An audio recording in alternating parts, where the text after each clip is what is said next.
চোখের বালি। তোমার বিপদের সময় যখন তোমার কেউ ছিল না তখন কিন্তু আমি তোমায় আশ্রয় দিয়েছিলাম। কি ওই বিহারি? হ্যাঁ, কিসের এত ঘনিষ্ঠতা তোমার ওর সাথে? এটাই বুঝি আপনার গা জ্বালার কারণ?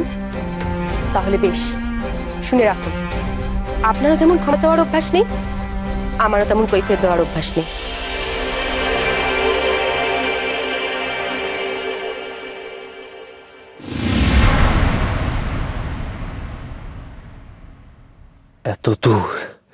এত দূর স্পর্ধা তোমার বিনোদিনী। তুমি জানো না কি আগুন নিয়ে খেলা করছো। আমাকে অবজ্ঞা করছো তুমি। এত দম্ভ তোমার এই দম্ভ যদি আমি কুড়িয়ে না দিয়েছি তবে আমার নামও মহেন্দ্র মুখুজ্জে নয়।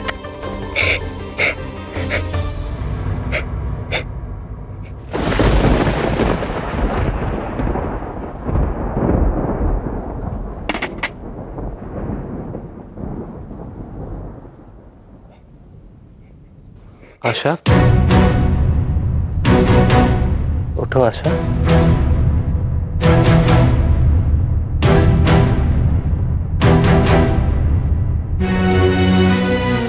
আশা, আমি তোমায় খুব কষ্ট দিই, তাই না? না না, আমি জানি আমি তোমায় খুব কষ্ট দিই। তুমি না বললে কি হবে, আমি জানি। আশা, সেই জন্য আমি তোমার কাছে মাপ চাইছি। আপনি ওকে কথা বলছেন? আমি আপনার দাসী, আপনি আমার স্বামী। স্বামী বুঝি কখনো ক্ষমা চায়? তাহলে যে আমার বড় পাপ হবে।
বলো ভাই বালি, আমায় কি করতে হবে?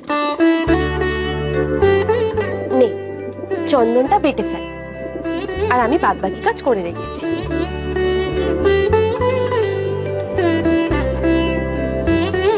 বালি, তোর মুখখানে ভারী পানা লাগছে কেন রে? তোমায় তো আমি সব কথাই বলি বালি, তবে কাল যেটা তুমি করলে তাতে আমার মনে ভারী অভিমান হয়েছে। তুমি জিজ্ঞেস করলে বলেই বলছি, কাজটা তুমি মোটেও ভালো করোনি। কোন কাজের কথা বলছে বালি? তবে কি ওসব জেনে ফেললো? তুই কোন কাজের কথা বলতে চাইছিস বালি? পারে, কাল তুমি বিহারী ঠাকুরপোর সাথে দিব্য বসে গল্প গাছা করছিলে, কিন্তু উনি আসতেই তুমি পালিয়ে গেলে কেন ভাই? এতে যে ওনার বড় অপমান হলো সে তুমি বুঝলে না? কাল তুমি ওনাকে এভাবে অপমান নাই করলে পারতে। যাক, তাহলে আমি যা ভয় পাচ্ছিলাম সেই সব কিছু নয়। তা কি আর করবো বল ভাই, বিহারী বাবু আমাদের গ্রামের বাড়িতে গিয়েছিলেন, আমাদের গ্রামের ভাঙা ঘরে ছিলেন, আমার হাতে খেয়েছেন।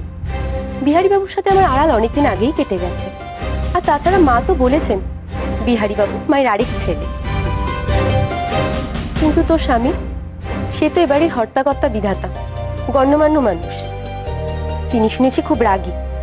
তা আমার কোনো বেচাল দেখলে তিনি যদি আমাকে ঘাড় ধরে বাইরে বার করে দেন, তার জন্যই তো অত বুঝে শুনে কথা বলতে হয়। না না, উনি মোটেও এমন মানুষ নন। তুমি মিছিমিছিই ভয় পাচ্ছ বালি। তাছাড়া উনি তোর স্বামী, আমার কাছে তো উনি পরপুরুষ। এখন যদি আকবারই আমি কথা বলতে যাই, তাহলে তো লোক নিন্দামন্দ করবে। স্বামীর নিন্দে, শোয়ের নিন্দে, এ তুই সইতে পারবি তো বালি? ও, সে কথা বুঝি। সে নিয়ে তুমি একদম চিন্তা করো না বালি। উনি তো নিজেই এসব কিছু মানেননি।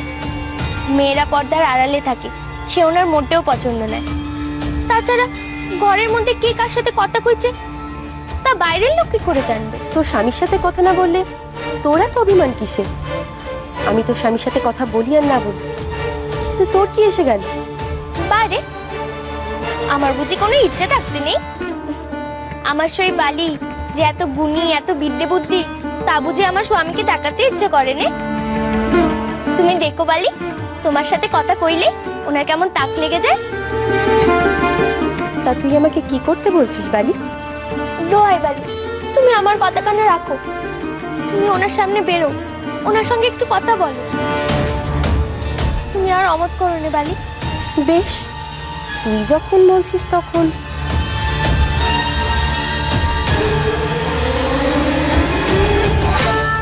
খাল পেতে কুমির আনছিস বালি, এরপর নিজের কপাল খুললে আমাকে দোষ দিস না যায়।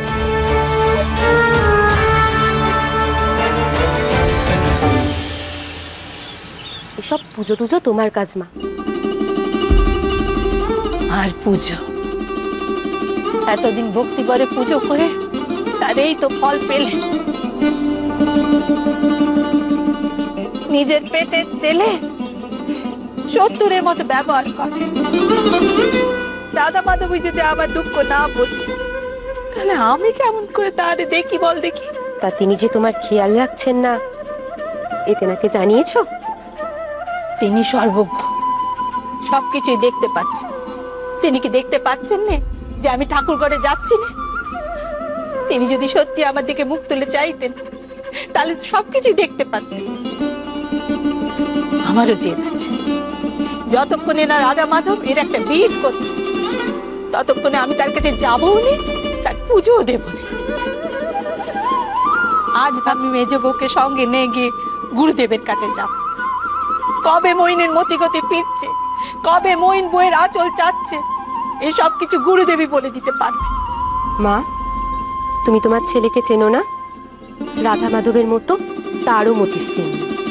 গুরুদেব, রাধা মাধব কেউ কিচ্ছু পারবে না। যা করার আমাকেই করতে হবে।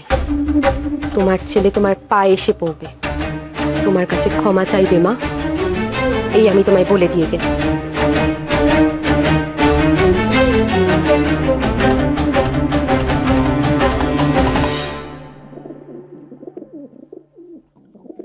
তাহলে বেশ, শুনে রাখুন, আপনারা যেমন ক্ষমা চাওয়ার অভ্যাস নেই, আমারও তেমন কৈফিয়ত দেওয়ার অভ্যাস নেই।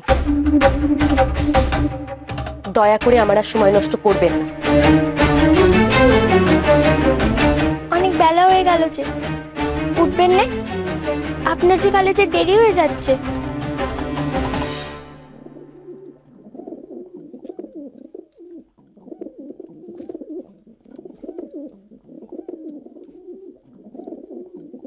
কি হলো মা, আজকে প্রসাদ নিয়ে এলেন না? মা আজ এখনো বিছানা ছেড়ে ওঠেননি। সে কি, মায়ের শরীর খারাপ নাকি? তাছাড়া মায়ের রাধা মাধব এত বেলা অবধি উপোস করে রয়েছেন?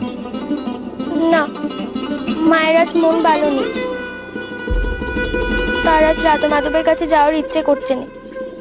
তাই উনি বালিকে সব দায়িত্ব দিয়ে দিয়েছেন। বালি আজ পুজো করছে।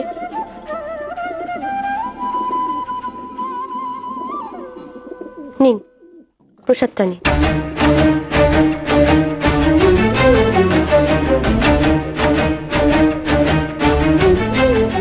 যাক, বালি কথা রেখেছে, এবার ওনার সব রাগ পড়ে যাবে। কই নিন, হাত বাড়ান।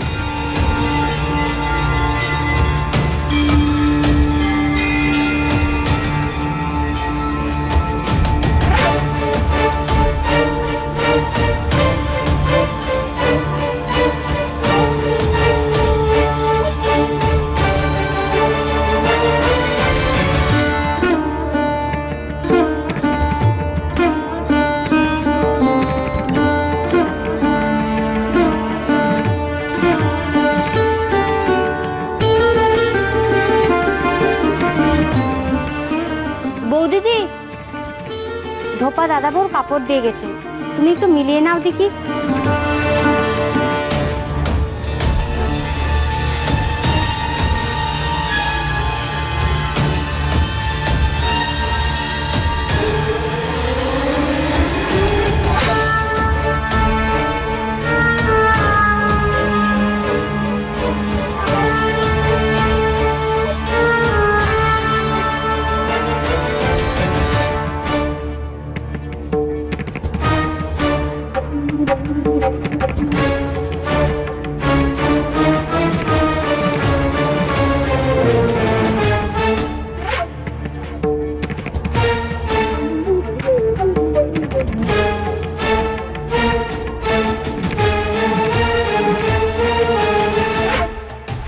আচ্ছা বালি, ওনার 5খানা পেরান দিয়েছিলে তাই না? হ্যাঁ, 3টে রেশমের আর 2টো মলমল। এই,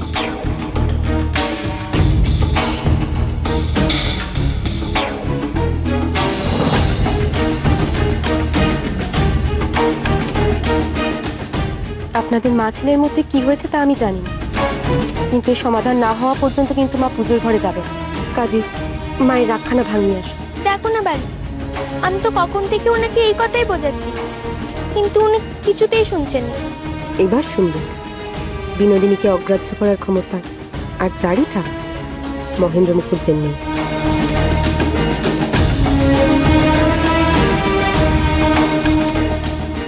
কি হলো, বসেই রইলেন যে? কলেজে যাবেন না? হ্যাঁ হ্যাঁ, যাবো তো, কিন্তু তার আগে একবার মায়ের ঘরে যেতে হবে। মায়ের মান ভাঙানোর দরকার কিনা। সত্যি সত্যি যাবেন আপনি মায়ের ঘরে?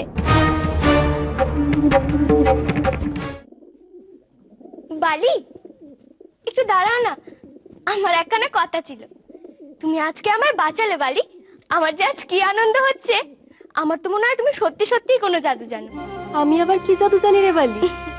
বারে, জাদু নয় তো কি। কাল থেকেই আমার মনে শান্তি ছিল না।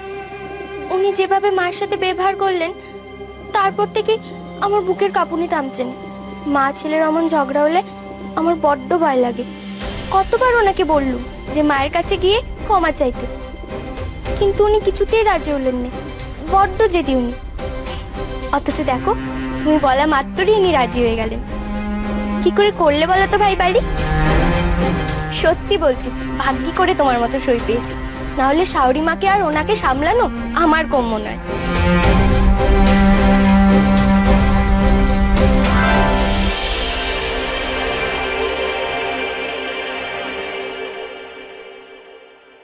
আমায় অত মাথায় তুলিস না বালি, এরপর আর মাথা থেকে নামতেই চাইবো না।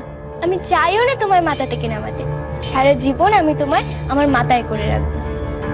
আমি জানি বালি, তুমি সব সময় আমাকে সব বিপদ থেকে রক্ষা করবে। তুমি সব সময় আমার পাশে এভাবেই থেকো।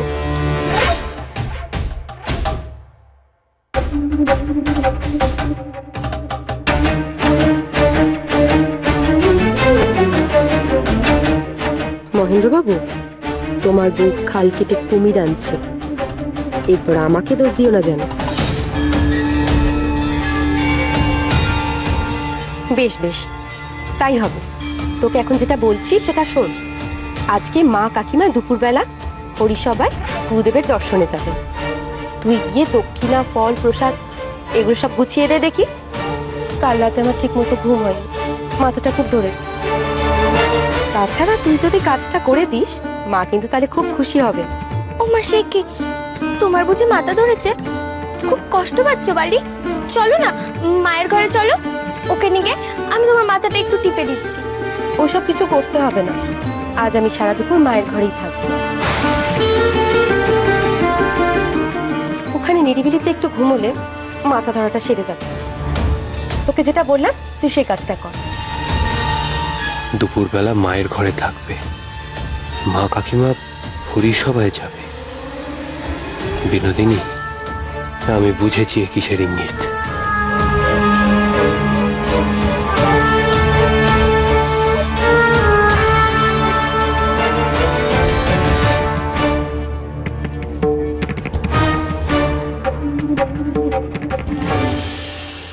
গুরুদেবের জন্য পিঠে আর পায়েস আমি বানিয়ে রেখেছি। নকুরকে দিয়ে দোকান থেকে মিষ্টি, কালো জামার আমও আনিয়ে রাখা হয়েছে।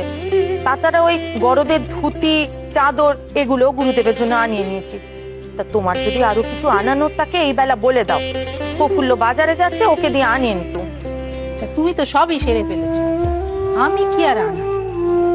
তুমি বরং ফুলুকে দে ওই 100 ছানার জিলিপি এনে রেখো।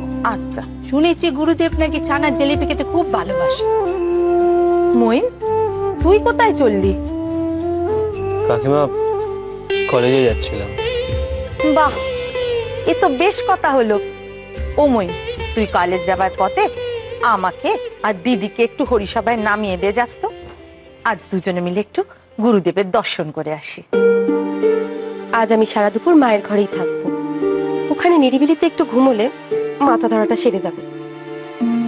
ও মইন, কি এত 7-5 ভাবছিস বল দেখি?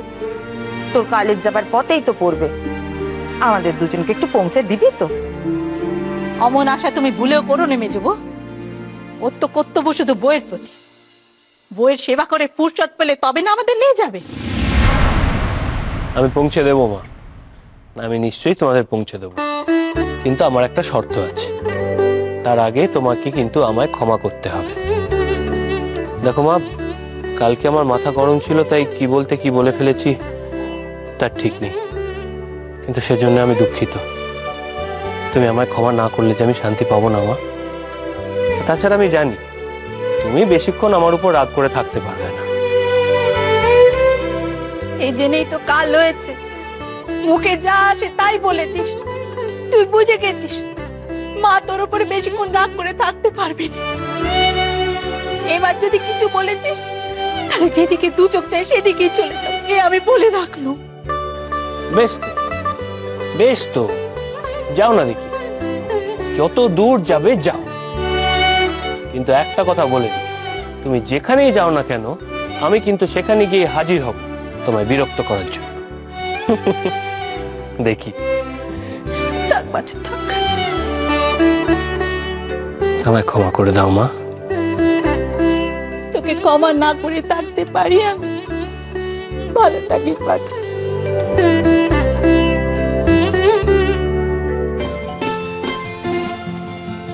ও বালি, তুমি আমাকে এই সি অক্ষরটা একটু শিখিয়ে দাও না গো। তুমি এই ছেলেটার উপর একবার লিখে দেখাও, তারপর আমি হাত ঘুরিয়ে নেবক্ষণ।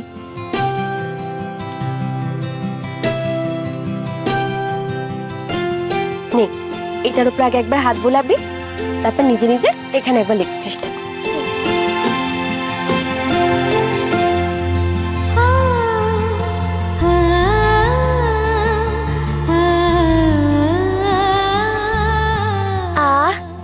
তোমার চুল দিয়ে কি মিষ্টি সুবাস বের হচ্ছে গো বালি। আচ্ছা, তুমি বুঝি ওই সুগন্ধিওয়ালা তেল কানে মেখেছো? তুই লেখার দিকে মন দে তো, আমার চুলের গন্ধ নিতে হবে না। আমি তো ভাবছিলাম অন্য কথা। আজ রাত্রিরে উনি যখন ঘুমোতে আসবেন তখন উনি নিশ্চয়ই টের পাবেন। জানো তো বালি, ওনার খুব নাক। উনি নিশ্চয়ই আমাকে শুধোবেন যে কে মাথা রেখেছিল এ বালিশে। কি হয়েছে ভাই, তুমি এমন উঠে পড়লে যে? না, আমি বরঞ্চ মায়ের ঘরে গিয়ে দরজা জানলা বন্ধ করে একটু শুই। তোর এই বকবকানিতে আমার মাথা যন্ত্রণা কমবে না। তুই বরঞ্চ সিটা লিখে একটু গড়িয়ে নিস।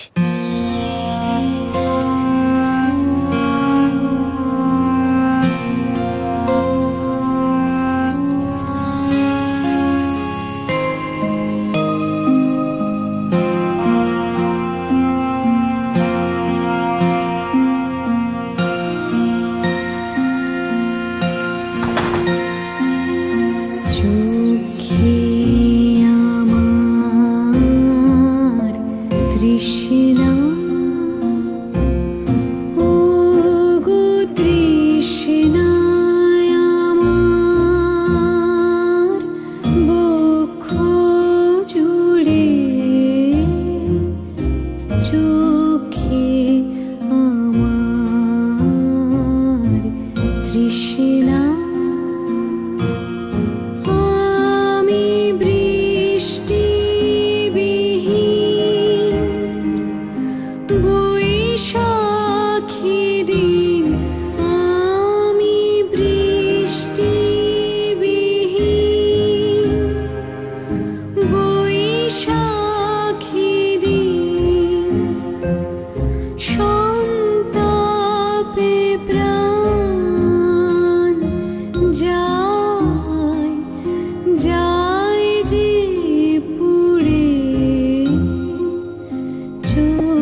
বিনোদিনী, এসেছো?